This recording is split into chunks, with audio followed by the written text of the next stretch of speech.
দেখো এরপরে 6 এর এক এবং 7 এর এক করাবো। 6 এর একটা করলে 6 এর দুইটা পারবে, সেম অঙ্ক বলেছি।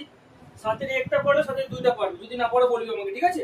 দেখো 6 এর একটা কি বলেছে না 5x - 3y = 2x + 4y = 11:12 বলে x = y এর মান বের করতে বলেছে।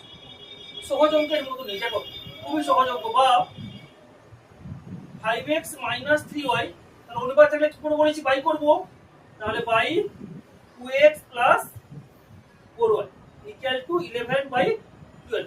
জাস্ট কোনাকুনি গুণ করে দেব, x গুলোকে একদিকে নিয়ে আসবো, y গুলোকে একদিকে নিয়ে যাব, তাহলে মান বেরিয়ে যাবে।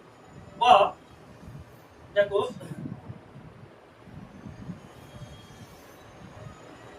12 × 5 কত গো? 60। তাহলে 60x - 12 × 3 কত?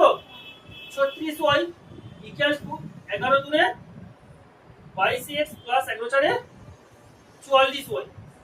বা 60x থেকে 22x বাদ যাবে সমান 44y + 36y। এই 36yটা এদিকে চলে যাবে।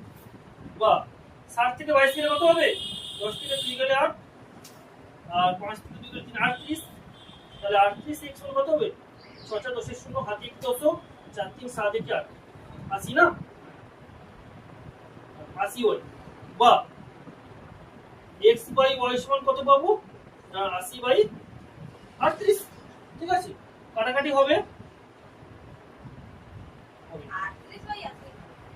80/8 কোন কোন 38x সমান তো 80 হয়।